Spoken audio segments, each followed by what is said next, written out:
Je m'appelle Rebecca. Je pèse 3,5 kg et mesure 54 cm. Je viens de naître. De l'autre côté des écrans, mon double numérique prend vie. Dans le monde des octets, Rebecca s'écrit 01 01 0010 011. J'ai désormais deux identités. L'une est réelle, l'autre est virtuelle.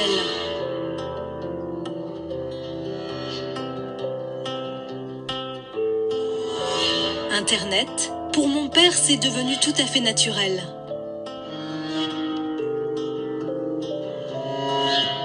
Il prend une photo, il envoie un mail, il clique et ça part. Ça semble magique.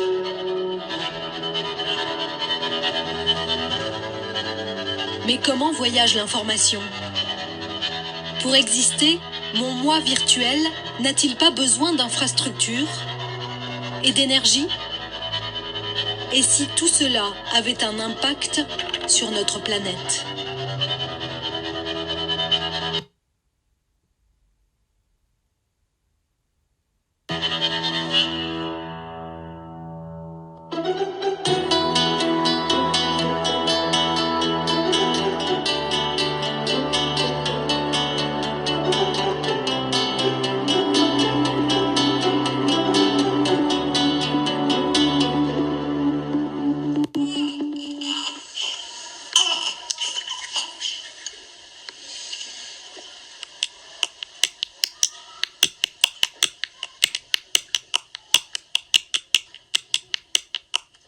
Il était une fois le mail.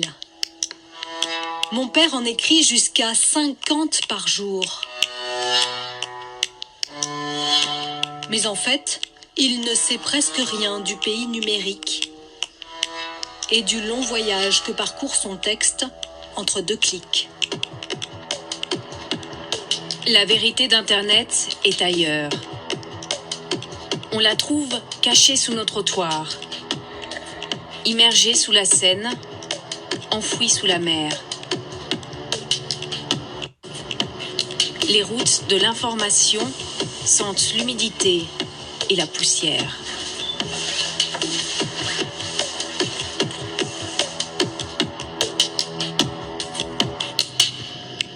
Internet qui apparaît un peu comme un concept très virtuel. On parle de cyberspace, c'est quelque chose qui paraît très nébuleux, très flou. Eh bien, c'est avant tout une infrastructure de réseau, une infrastructure lourde. C'est des millions de kilomètres de cuivre, des millions de kilomètres de fibre optique.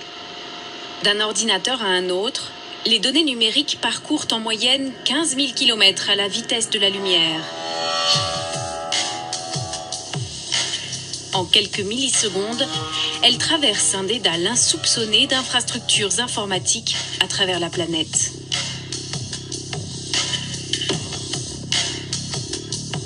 Mon mail part de l'ordinateur, arrive à la box. De là, il descend de mon immeuble et rejoint les autres mails du quartier sur le trottoir. Avant de se rendre au centre de raccordement, le premier aiguillage du réseau. Ce bâtiment représente la porte d'entrée d'Internet. Ici, mon mail passe de mon câble individuel aux câbles nationaux et internationaux. Il quitte, en quelque sorte, la petite route de campagne pour prendre l'autoroute.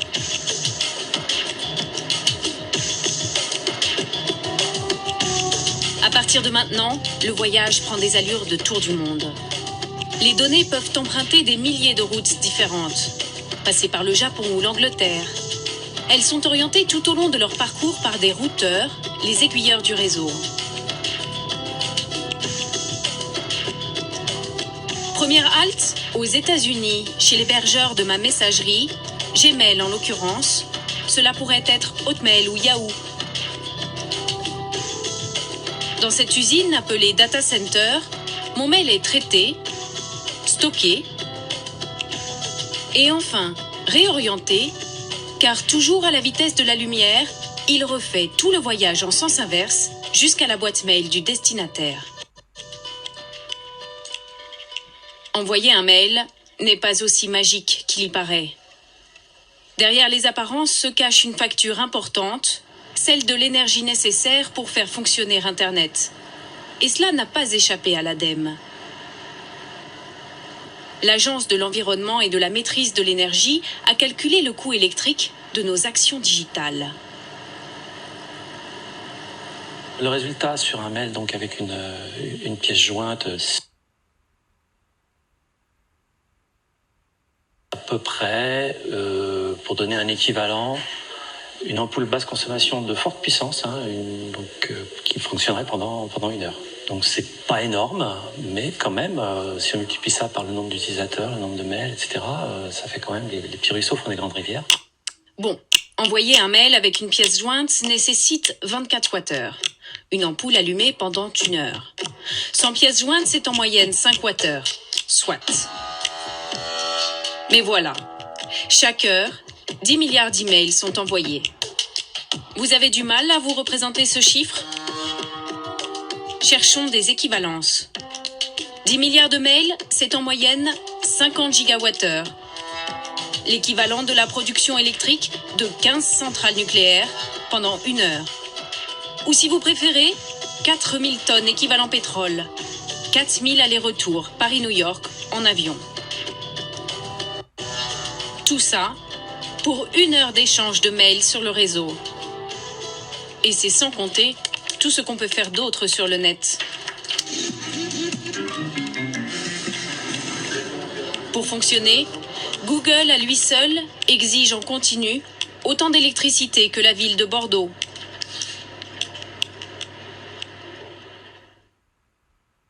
What is the population of Paris, France? Paris population is 2,234,105. This happened in a fraction Ça a of pris a une second, fraction de seconde et ça arrive des milliards de fois par jour. every day. So, Il y a beaucoup de travail dans les data centers pour que cette information parvienne jusqu'à vous. to make that happen for you.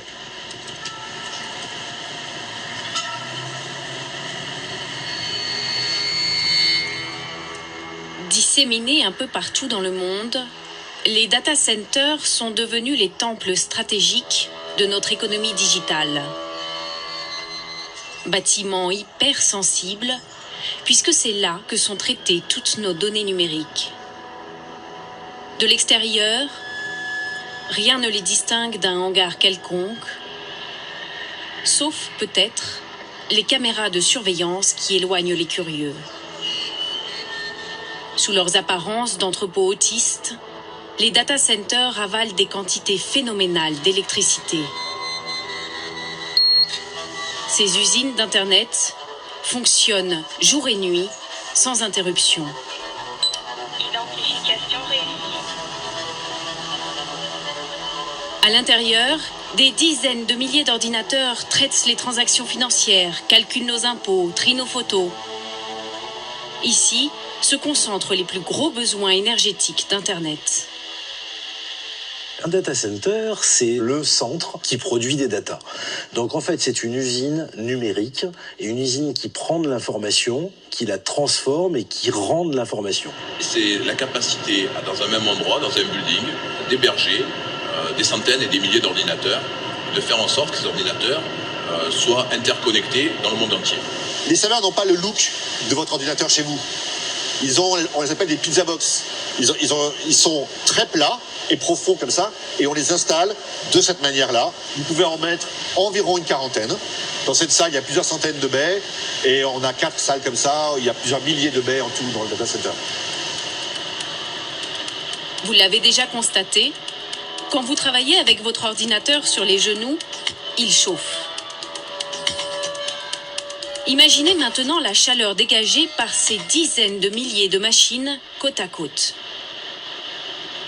En quelques minutes, la température peut monter ici sans climatisation de 22 à 28 ou 30. Et ça, les serveurs n'aiment pas du tout.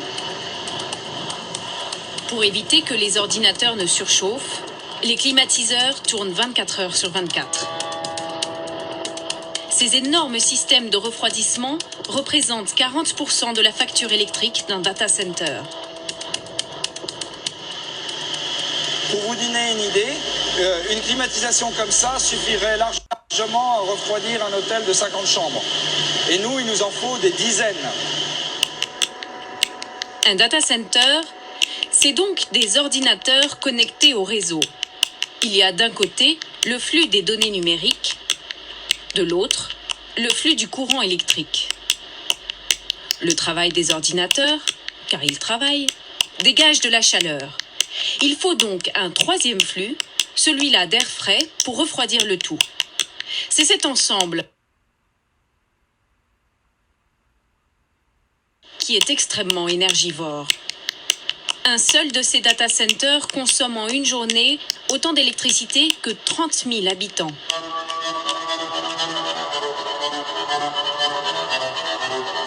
L'électricité est le carburant du réseau Internet, mais aussi son talon d'Achille.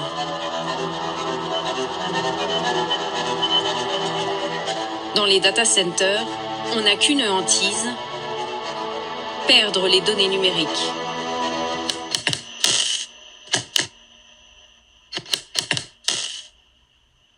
Les serveurs des clients ne peuvent pas tomber ne serait-ce qu'une seconde, parce que les impacts sont en millions ou milliards d'euros. Quand vous allez voir un site web, vous voulez qu'il soit disponible.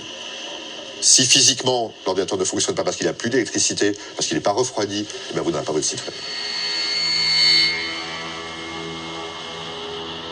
Le niveau de disponibilité qui est attendu de la part des data centers est équivalent désormais à celui qu'on attend dans le milieu hospitalier ou dans le milieu du transport aérien. On ne supporte pas, évidemment, qu'un avion se crache.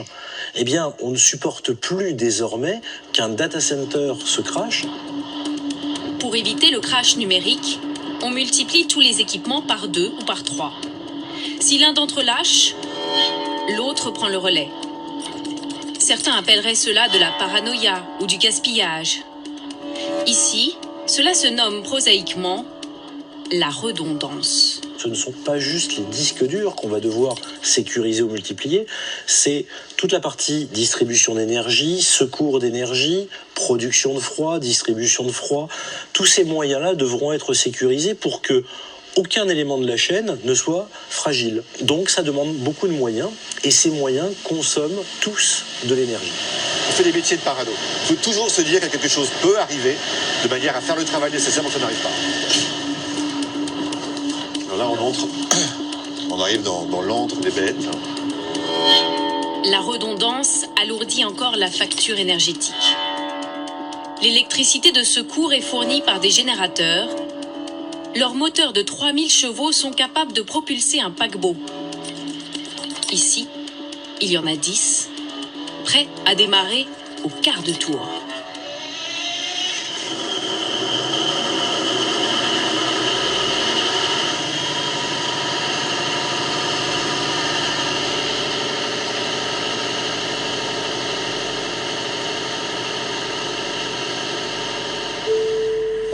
Ces immenses usines hébergent mon identité digitale. Je dois avouer que c'est un drôle de berceau pour un bébé. Un berceau numérique.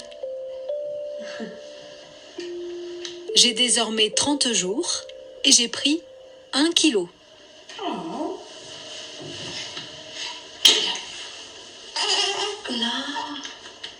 Mon double numérique, lui, a une légère tendance à grossir un peu plus vite que moi.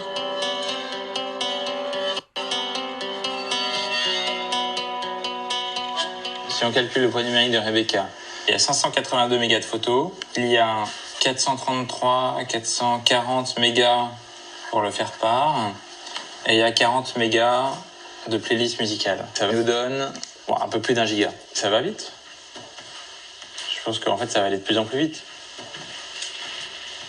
Ça c'est ce que j'ai sauvé des multiples trucs. Donc moi, petit, tu vois, j'ai 1, 2, 3, 4, 5, 6, 7, 8, 9. J'ai 9 photos. Tu vois, c'est quand même pas la même chose, quoi. Moi, j'ai 9 photos de moi bébé et elle en a déjà 100. Parce qu'on a déjà un rapport de 1 à 10. le volume des données en circulation double tous les 2 ans. C'est ce qu'on appelle le big data. Aujourd'hui, en 1 minute, 100 heures de vidéos sont déposées sur YouTube. 2 millions de recherches sont effectuées sur Google. 680 000 messages sont postés sur Facebook. Rappelez-vous, 1 heure d'échange de mails consomme aujourd'hui l'équivalent de 4000 allers-retours Paris-New York en avion. Et demain, quel sera le coût énergétique d'Internet ? Les octets s'emballent, et c'est en partie lié au fait que tout peut être numérisé. Là, ça c'est le coffre à antiquité. Donc là, on a encore des mini-disques, des DVD en dessous et des CD, quoi. En gros, c'est ce qu'on n'a pas donné encore. C'est un peu le dernier truc dont on a du mal à se séparer. On n'a pas ouvert depuis qu'on a déménagé. C'est des vieux trucs, quoi. Mes parents ne possèdent plus de CD, mais des listes de lecture. Plus de lettres, mais des mails. Mais à force de stocker toutes ces données, leurs disques durs sont pleins.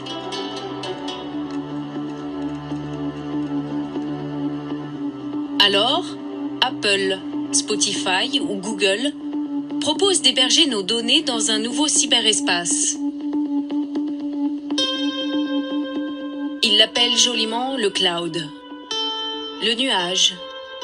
Un nom poétique, un peu cotonneux, qui ferait presque rêver. Mais concrètement, cela signifie que nos informations sont stockées dans leur data center.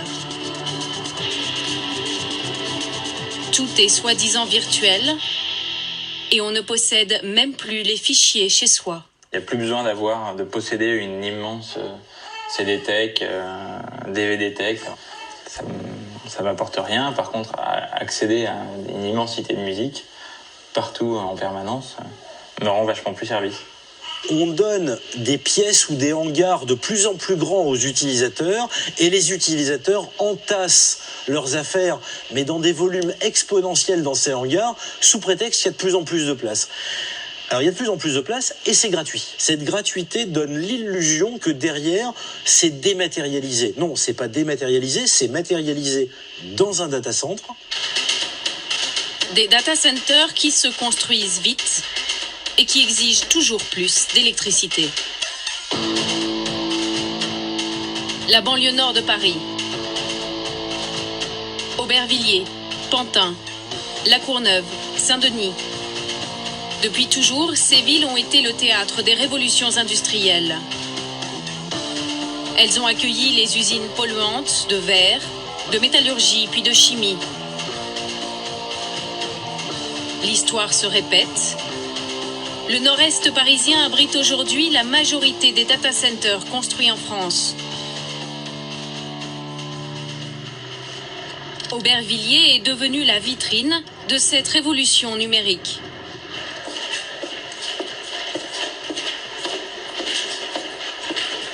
On a 6 data centers sur la ville. Voilà. Ce qui fait dire d'Aubervilliers que c'est la ville des data centers. Ça le fait en affichage politique. Voilà. Mais on les voit pas, donc ils passent complètement inaperçus. On les découvre quand on va gratter dans ces grosses boîtes pour savoir qu'est-ce qu'il y a. La ville a tout à y gagner. En 2011, les data centers ont rapporté 1,5 million d'euros de taxes professionnelles à Aubervilliers et à Saint-Denis. Ils permettent également de réhabiliter les vieilles friches industrielles à l'abandon.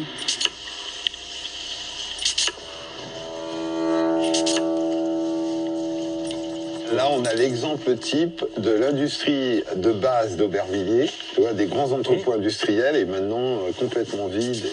Ouais. Et là-bas, c'est... Mais ça, c'est le grand entrepôt neuf, en fait, qui est de l'autre côté. Ah oui, d'accord. Pendant près d'un siècle, cette usine de découpage de cuivre fut le fleuron de la première révolution industrielle. Elle employait des centaines d'ouvriers. Demain, les boulons seront remplacés par des données immatérielles, gérées par une dizaine d'employés seulement. On va conserver ce petit bâtiment et on va le remettre en valeur. Le reste, on va le raser. Et à la place de ça, on va construire un grand bâtiment. Moi, je porte l'ambition d'une région parisienne en concurrence, on peut le dire, avec Londres, Tokyo, New York, Shanghai. Et aujourd'hui, les grandes métropoles mondiales, elles sont traversées par des flux matériels, des données. C'est ça l'économie aujourd'hui des grandes métropoles. Aubervilliers se rêve en mégapole numérique comme Shanghai ou Londres. Mais le déploiement de ces usines digitales commence à peser sur le réseau électrique de la ville.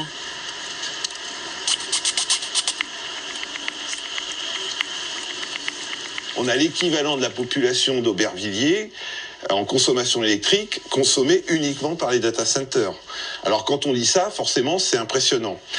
Jusqu'à maintenant, ça ne nous posait pas de problème, sauf que évidemment, l'économie numérique croissant, là, RDF commence à dire, ça commence à chauffer dans les tuyaux. Distribuer l'électricité requiert des infrastructures. Avec le développement des data centers en Île-de-France, celle de la région nécessite plusieurs millions d'euros d'investissement. Nous alimentons entre autres des data centers. En Île-de-France, nous en avons 35 à peu près. Et aujourd'hui, ces data centers consomment 200 mégawatts, ce qui est l'équivalent d'une ville de 200 000 habitants. Quand je me projette à 3-4 ans, ces mêmes data centers devraient consommer le double à peu près. Et si on se projette dans 10 ans, 12 ans, on devrait avoir quasiment une multiplication par 5 de cette demande. Décidément, rien de virtuel derrière nos clics. Cette demande en énergie pourrait même avoir un impact sur notre planète.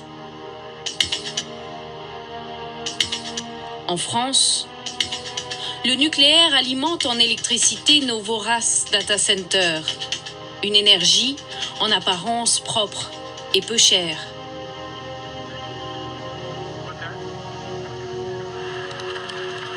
Aux États-Unis, chez les pionniers du numérique, c'est une toute autre histoire. L'Amérique héberge la majorité des data centers du monde. Là-bas a commencé une course effrénée à l'énergie. Depuis 2007, les plus grands se sont donné rendez-vous en Caroline du Nord, au milieu des champs. Voici Facebook. À quelques kilomètres, c'est Apple.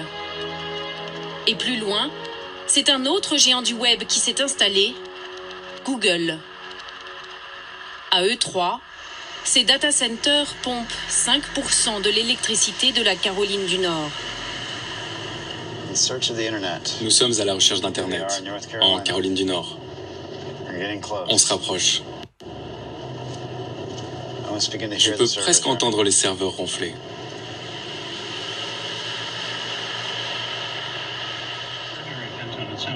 Gary Cook est un activiste de Greenpeace spécialisé dans le changement climatique.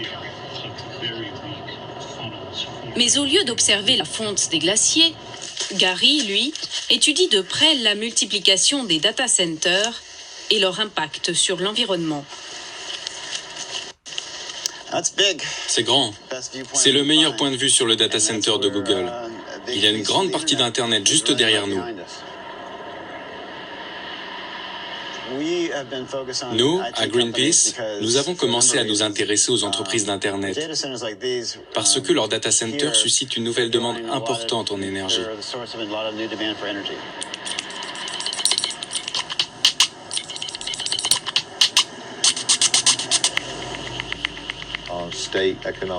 Les autorités de Caroline du Nord ont tout fait pour attirer les data centers dans l'État. Ce sont de gros clients. Ils ont une demande en électricité stable, il n'y a jamais de pic, d'intermittence. Il leur faut du 7 jours sur 7, 24 heures sur 24. Et la seule façon de répondre à leurs exigences électriques, c'est de les alimenter avec des centrales nucléaires ou des centrales à charbon. Le charbon. Qui eût cru que cette vieille énergie fossile, survivance du 19e siècle, serait le carburant de nos voyages sur Internet ? que nos posts Facebook et que nos mails dégageraient une épaisse fumée noire. Quand on te dit Internet, tu ne penses pas au charbon. Mais malheureusement, dans beaucoup d'endroits, Internet est alimenté au charbon. C'est ici que le nuage... Sephora présente.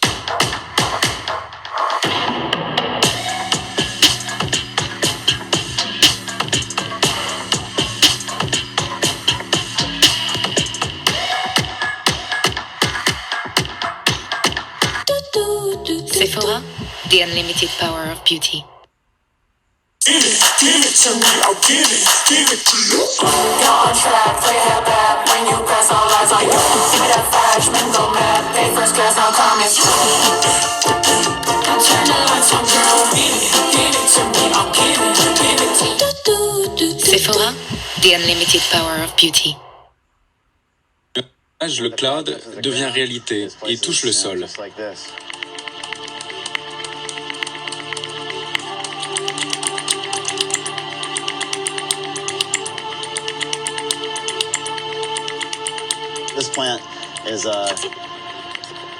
C'est une centrale un peu vieillotte, l'une des plus grandes de la côte Est.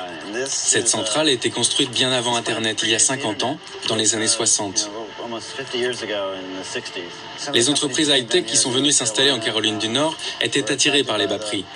Mais c'est une vision à court terme. Ils n'ont pas pensé au coût réel de cette énergie et à ce que d'autres auraient à payer. Certaines études feraient état de 130 morts par an et 2000 cas d'asthme liés à cette centrale. En brûlant, le charbon dégage 50 fois plus de CO2 que les autres énergies fossiles. Ces cendres forment des dépôts toxiques qui contaminent les sols et les rivières. Le charbon est la plus grande source de réchauffement climatique des États-Unis. Ce genre de centrale, c'est ça qui accroît nos émissions de gaz à effet de serre. Avec ses 11 centrales alimentées au charbon, la Caroline du Nord est l'un des pires contributeurs au dérèglement climatique aux États-Unis. Et pourtant, c'est bien ce combustible qui attire ici les plus grandes entreprises du web. Sur la carte, l'équation apparaît très clairement. Les nombreuses centrales électriques ont fait venir les data centers dans la région. Mais les producteurs d'énergie ont besoin de matières premières, le charbon, qui plus au nord est extrait en quantité.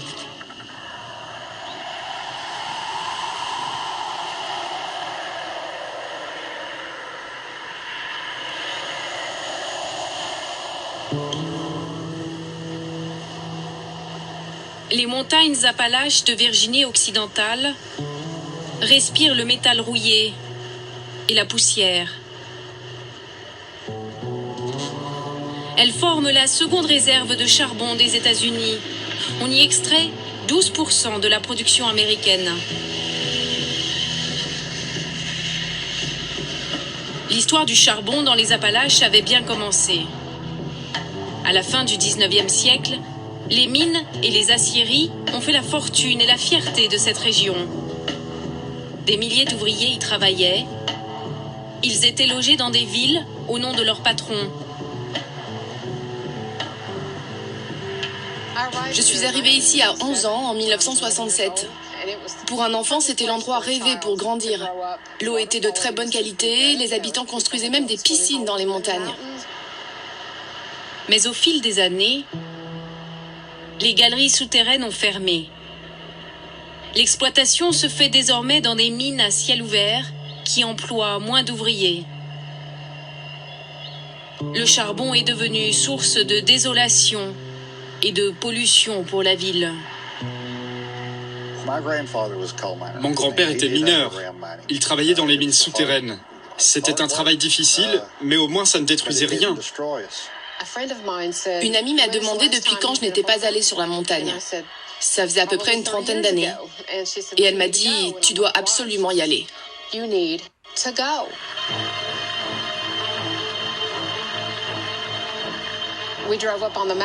Une fois arrivé sur la montagne, j'ai dû demander à mon mari de partir avant que je ne vomisse. Toute la montagne avait été décapitée. Il n'y avait plus rien. Je ne comprenais pas ce qui avait pu se passer. J'étais sous le choc.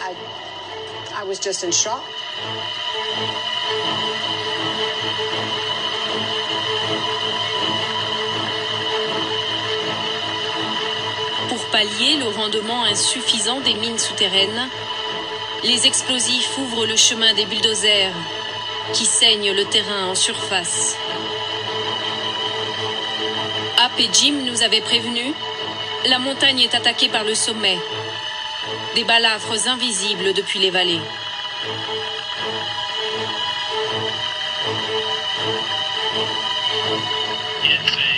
C'est un style impressionnant, il fait même un peu peur. Ce qu'ils font, c'est qu'ils vont d'une montagne à une autre. Ils la détruisent, on tire tout le charbon qu'ils peuvent, et après, ils passent à la suivante. Les vallées sont saccagées. Les arbres sont d'abord rasés, puis on dynamite la montagne, avant de la décapiter. Le procédé est radical. Les effets sur l'environnement aussi. Près de 500 montagnes ont été décapitées. 19 000 km de cours d'eau ensevelis. Toutes ces montagnes ont disparu à jamais. Le reste du pays a détourné les yeux de nos problèmes et de ce qui se passe ici, pour que nous puissions avoir de l'électricité.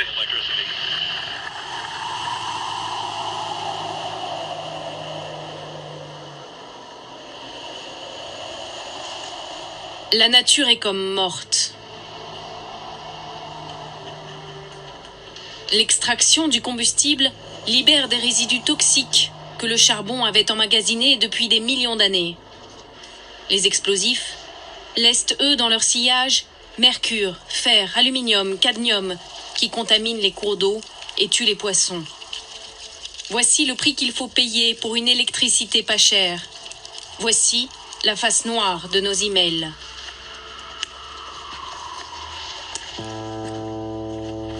Dix ans après la fin de l'exploitation de cette montagne, malgré les efforts des spécialistes, rien ne repousse. Ils ont eu beau mettre des engrais qui aident à faire pousser n'importe quoi, n'importe où, même sur des murs.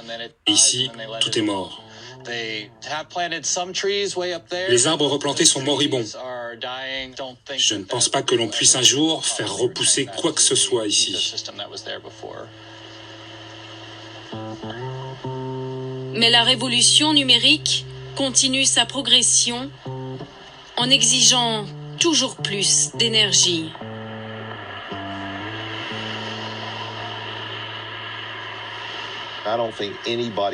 Personne n'aime voir les montagnes décapitées comme en Virginie occidentale.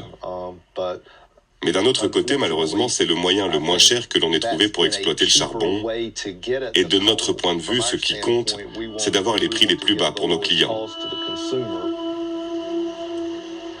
Nos mails finiront-ils par détruire toutes les montagnes Appalaches ?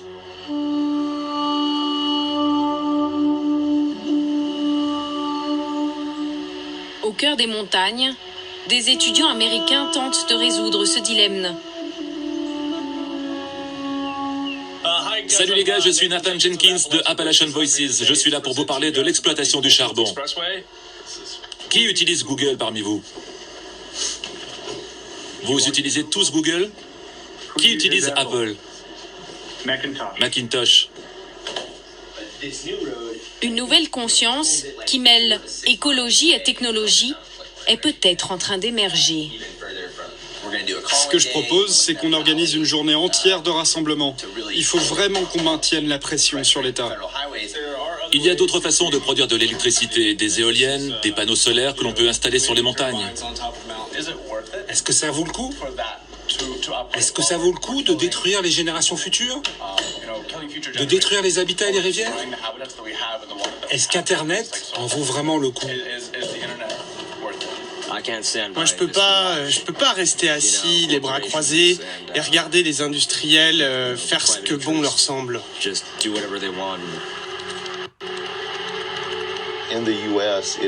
Aux États-Unis, le charbon est une ressource abondante et il nous permet d'assurer notre indépendance énergétique. Pour nous, les Américains, c'est très important l'indépendance énergétique. C'est difficile d'imaginer un futur sans charbon. Si on ne change pas notre façon de gérer et d'utiliser l'énergie, on sera pris au piège à cause du changement climatique rapide. C'est difficile d'imaginer ce qui va se passer. On le voit déjà un peu avec la fonte des glaciers, les feux de forêt, les écosystèmes dévastés, les variations extrêmes de météo. Et ça, c'est juste le début de ce qui nous attend. Ce pays a besoin d'une révolution. Maintenant. On n'y arrivera pas sans le secteur informatique. On a besoin du leadership de ces acteurs d'Internet, et pas seulement en tant que spectateurs. On veut aussi qu'ils rentrent sur le terrain, qu'ils jouent le jeu. Les nouvelles technologies consomment de l'énergie. Elles permettent aussi plus d'échanges entre les hommes et les idées. La balle est désormais dans le camp des acteurs du web. Sauront-ils mettre leur technologie au service des économies d'énergie ? Leur domaine, la Silicon Valley en Californie, sur la côte pacifique, berceau des pionniers, des avant-gardistes, des inventeurs de la micro-informatique. Les geeks ont fait entrer le monde entier dans un microprocesseur. Des génies à lunettes commencent par assembler des ordinateurs dans leur garage.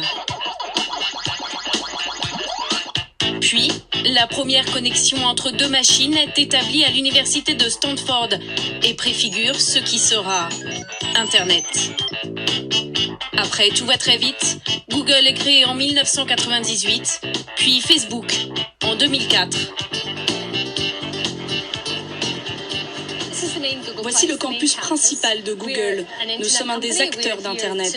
Notre job, c'est de vous rendre la vie plus facile, donner à nos utilisateurs la meilleure information quand et où ils en ont besoin, sans qu'ils aient à trop travailler pour cela.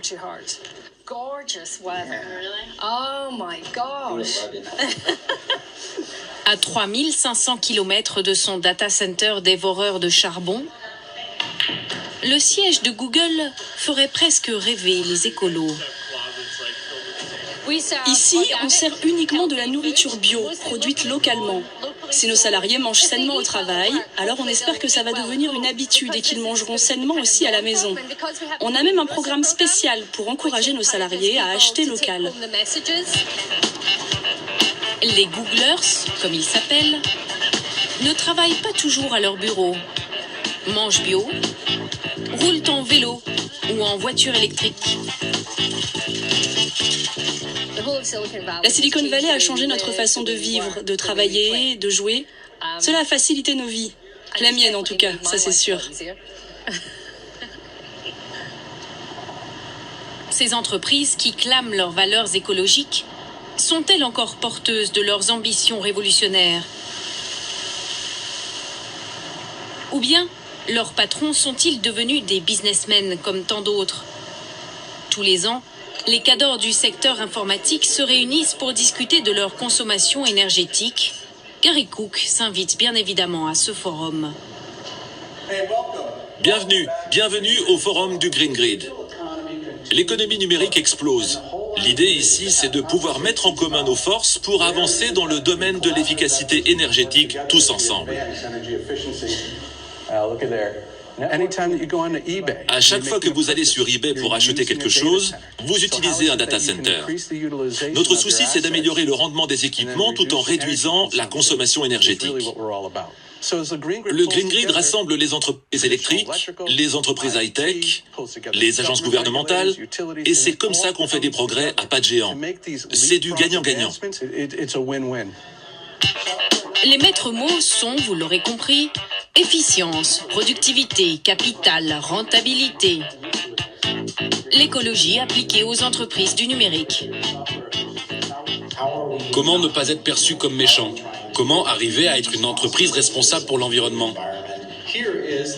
Ça, c'est l'équivalent poids carbone de 1000 transactions sur notre plateforme. Nous le calculerons chaque trimestre. Vous avez compris l'idée ? Google, c'est du business, pas vrai? Alors quand on réduit la consommation énergétique, c'est bon pour business et ça nous fait gagner de l'argent. Nous, on fait tourner beaucoup de data centers. On a envie qu'ils aient un bon rendement. Ça réduit nos dépenses. Ça ne suffit pas d'avoir de bons rendements. Cela revient juste à brûler du charbon plus efficacement. Ce n'est pas cela qui va nous sauver. Gary Cook profite de l'occasion pour approcher les businessmen. Il veut les convaincre d'alimenter leur data center avec des énergies renouvelables. Salut, c'est Gary Cook de Greenpeace. Moi, ce qui m'intéresse, ce sont les énergies renouvelables. Nous, on a construit les data centers de Google. Il n'y avait pas beaucoup d'énergie renouvelable. Quand je suis venu ici la première fois, les gens se demandaient ce que Greenpeace venait faire là. Mais maintenant, ils ont compris. Moi, ce que je voudrais voir, c'est moins de blabla et plus d'action. Il y a un an, Gary a lancé un pavé dans la mare sous la forme d'un rapport classant les entreprises en fonction de leur utilisation des énergies fossiles. C'était la première fois que quelqu'un dévoilait la face cachée d'Internet et mettait les grands acteurs du web face à leurs responsabilités. Le plus mauvais élève, c'est évidemment l'une des plus grosses entreprises, comme d'habitude. C'est Amazon. Vous connaissez tous leurs magasins en ligne, mais ils sont aussi de très gros hébergeurs du cloud. Les puissants acteurs du web, ces grands enfants, ne sont pas tous du côté obscur de la force. Ces businessmen pourraient-ils reprendre le chemin d'une nouvelle révolution? Les entreprises high-tech ont toujours été révolutionnaires. Nous, ce qu'on leur demande, c'est d'appliquer leur esprit perturbateur et innovant au secteur énergétique. La provocation de Gary a fonctionné. Piqués au vif, les dieux du web ont réagi. La course aux renouvelables est en marche. Google, le premier dégaine. Il construit un data center écolo en Finlande pour profiter de l'énergie hydraulique et de la température glaciale comme climatiseur naturel. Apple, lui, s'est attelé à la tâche de façon plus ostentatoire. Accolé à son data center en Caroline du Nord, il a construit la plus grosse ferme solaire du pays. Vue du ciel, c'est impressionnant. Au sol, Gary est un peu plus circonspect. Le problème, c'est que l'énergie solaire ne marche que quand il y a du soleil. Et en plus, même avec du soleil, cette ferme solaire ne couvre pas tous les besoins du data center. C'est un gros data center qui a besoin de beaucoup de puissance et d'énergie. Apple se heurte de plein fouet à la problématique majeure des énergies renouvelables.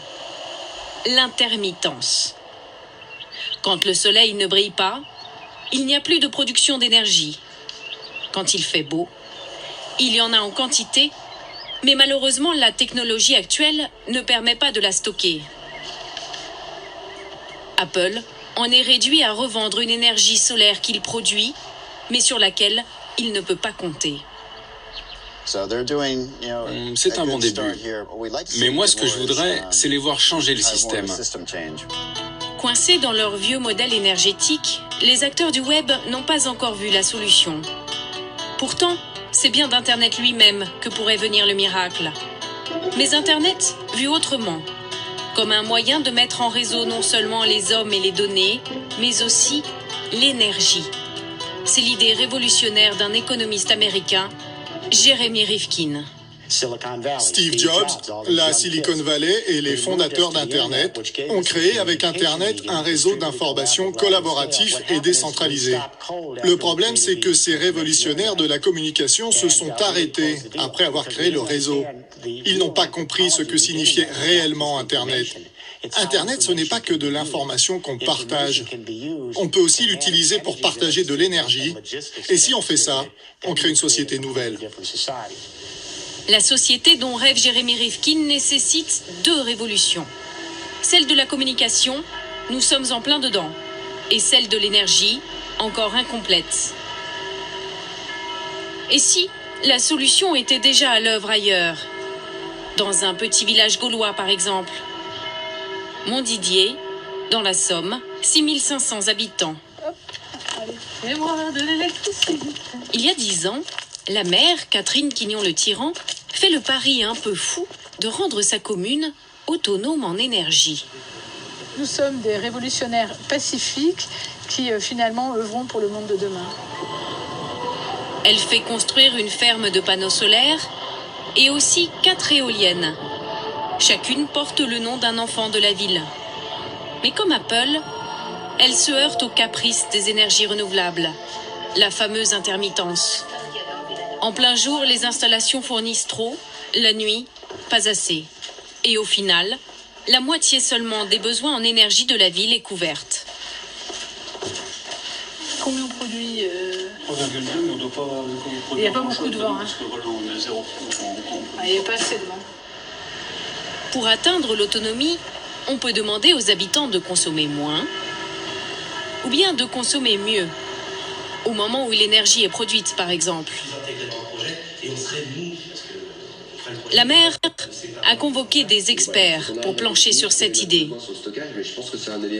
Il va falloir qu'il y ait une véritable appropriation par les citoyens de Montdidier de la question énergétique. La préoccupation majeure, ça va être d'aller au cœur des besoins des citoyens et de la traduire en solutions qui soient réellement intelligentes. On ne veut pas d'une solution technocratique. Nos habitants, je pense, pour la première fois, commencent à se dire ça vaut la peine qu'on essaye et qu'on contribue à l'effort. Il faudrait que les consommateurs soient informés des aléas énergétiques et connectés par Internet aux moyens de production de la ville. Bonjour Madame la maire. Bonjour Monsieur Corona. Bonjour Monsieur.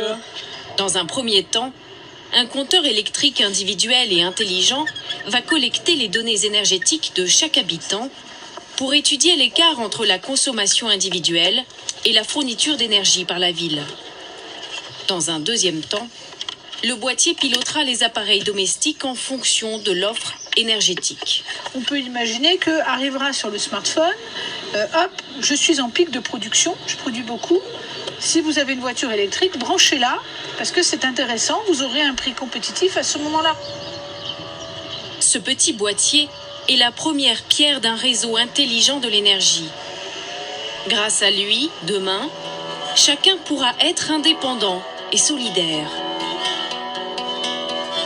Aujourd'hui, notre électricité est produite dans une centrale, puis distribuée dans chaque maison, un système pyramidal, sans communication entre les utilisateurs.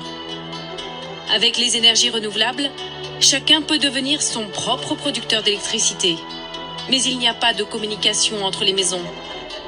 Rappelez-vous, le réseau Internet fonctionne, lui, sur un modèle en étoile. Les ordinateurs s'échangent les informations entre eux. Il suffit d'appliquer ce modèle collaboratif à l'énergie pour que chacun devienne tour à tour consommateur ou fournisseur d'électricité. Les rôles sont partagés sur Internet. Les ressources énergétiques sont mises en commun. C'est la révolution prônée par Jérémy Rivkin. La convergence entre les nouveaux moyens de communication et les énergies renouvelables change complètement la donne. C'est une révolution qui va bouleverser l'économie, la culture, la politique et même les relations de pouvoir.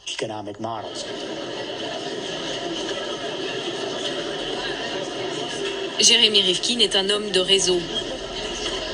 Il parcourt la planète pour glisser sa vision à l'oreille des grands dirigeants.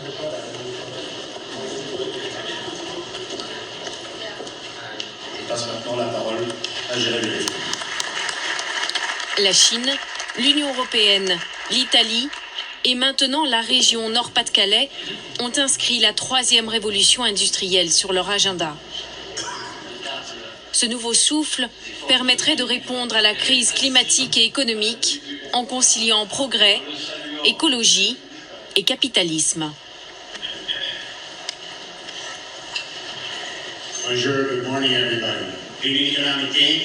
Nous avons besoin d'une vision économique pour le monde.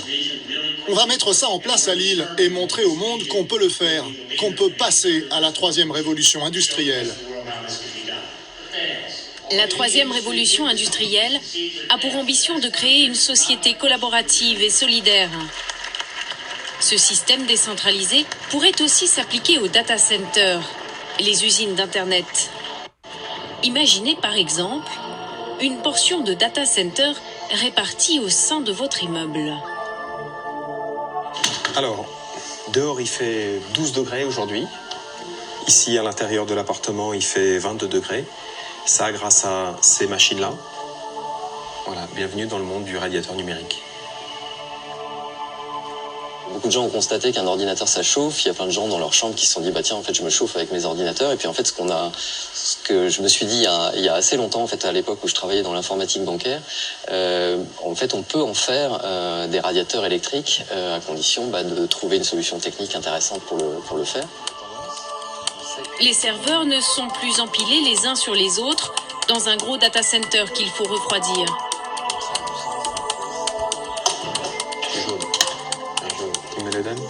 Ici, ils sont laissés à l'air libre. Ils sont ainsi transformés en une multitude de petits radiateurs individuels qui répandent utilement leur chaleur.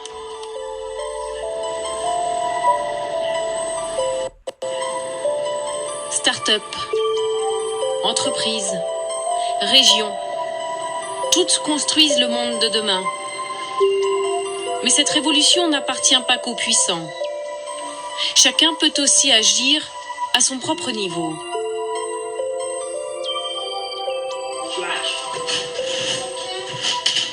C'est ça? Ah, comme ça? Toi aussi, tu te manges la main comme ça? Tu manges un peu des pâtes, toi. Et si on donnait une petite leçon d'écologie numérique à mes parents? Bonjour Clotilde. Bonjour. Frédéric Bordage est un expert en informatique verte. Ce qu'on va faire, c'est qu'on va commencer par brancher l'intégralité des équipements. Celui-là est déjà branché, c'est bien. Voilà, c'est un peu emmêlé tout ça. On va brancher celui-là. Qu'est-ce qui consomme le plus d'énergie? C'est envoyer un mail ou un SMS? Un mail. Un mail? Ah oui, évidemment. Un SMS, c'est quelques octets, alors qu'un email, ça va être quelques dizaines d'octets, donc ça va être 100 fois plus lourd en fait. Chaque email qu'on reçoit est stocké le temps qu'on le conserve en fait. Donc si j'ai ouvert un compte sur un webmail X ou Y il y a 10 ans, ça fait 10 ans qu'on stocke inutilement cet email, donc on alimente en électricité des disques durs qui permettent de le stocker. Équivalent à de la consommation de villes de 200 000 habitants qui sont alimentées tous les ans pour rien. Juste pour stocker des emails auxquels on n'accédera plus jamais en fait. Un clic, poubelle, et c'est peut-être un data center qui ferme. Chacun, à titre individuel, évidemment, ça va être quelques millièmes de quelque chose, c'est infinitésimal. Mais on oublie toujours qu'on est 2 milliards et qu'à partir du moment où 2 milliards de personnes changent un tout petit peu leurs habitudes, ça a tout de suite des impacts qui se comptent en gigawattheures par an et c'est des centrales nucléaires qu'on ferme. Petit lapin est tout excité. Et celui qui est bleu, avec son petit costume bleu, il est où? Celui qui crie. Ouais, exactement. Ah non, elle n'est pas contente du tout. Ça n'est pas juste pour ce petit lapin. Elle ne pense qu'à ses... Demain, ma vie numérique sera-t-elle stockée dans des radiateurs connectés? Se nourrira-t-elle encore de charbon? Aura-t-on trouvé une solution pour alimenter les data centers avec les énergies renouvelables? Le monde dans lequel je vais grandir est en mouvement. Une chose est certaine, cette révolution ne se fera pas sans moi.